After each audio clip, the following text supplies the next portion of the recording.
سب سے پہلے ایک شخص نے امام حسین کا قافلہ روکا تھا، اس کا نام حور بن یزید تھا، سب سے پہلے اس نے روکا تھا۔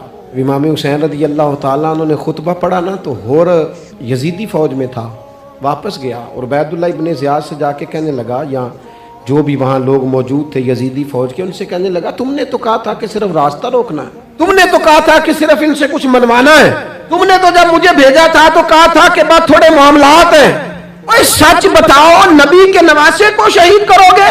تم نے تلواریں نکال لی ہیں، نیزے نکال لیے ہیں، تیر نکل آئے ہیں، تیاری مکمل ہے، مجھے سچ بچاؤ، کیا حسین ابن علی کی گردن پر خنجر چلانے لگے ہو؟ سیدہ فاطمہ کا جگر پارا شہید ہوگا، کیا یہ خبر سچ ہے؟ یوں ہوگا؟ تو کہنے لگے ہاں یہی حکم ہے، ہمیں یہی تیاری ہے، یہی پروگرام ہے، یہی پلان ہے، یہی ہوگا۔ کہنے لگا میں اور آپ تو مدینے والے رسول کا کلمہ پڑھتے ہیں، تو کیا محبوب کے نواسے کو ذبح کرو گے؟ جناب علی اکبر کو جن کا چہرہ رسول پاک سے ملتا ہے، حضرت قاسم بن حسن کو، جناب علی کے بیٹوں عباس بن علی کو، حضرت علی کے بیٹے ابو بکر بن علی کو، حضرت علی کے بیٹے عمر بن علی کو، حضرت عثمان ابن علی کو، ان کو شہید کرو گے؟ یہ بھی 3 کربلا میں موجود۔ نے کہا ہاں تیاری ہو گئی ہے۔ تو سب کے ضمیر مردہ نہیں ہوتے، بڑی بڑی سخت جگہوں پہ پھول اگتے ہیں۔ اور نے جب ان سے کہا کہ تمہارا پکا ارادہ ہے، کہا پکا ارادہ ہے، تو اس نے کہا یہ زیرہ پکڑو، یہ عہدہ پکڑو، مجھے تمہارا دیا ہوا عہدہ نہیں چاہیے، حسین کے نانا کی دی ہوئی جنت درکار ہے۔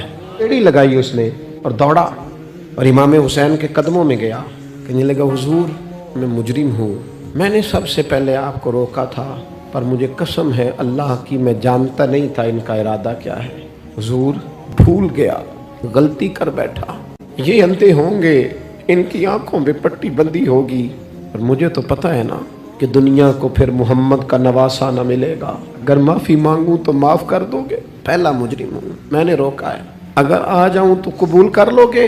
یہ ظرف، یہ حوصلے، یہ توانائیاں اگر ہیں تو سیدہ فاطمہ کے دودھ میں ہیں، یہ شیر خدا کی تربیت میں ہیں، یہ محبوب نے جو ان کی زبانوں کو چوسا تو اس کرم میں ہے۔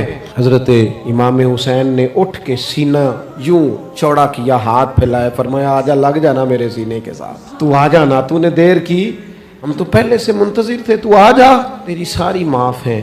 حور کے مقدر جاگے، امام علی مقام کے لشکر میں شامل ہوا۔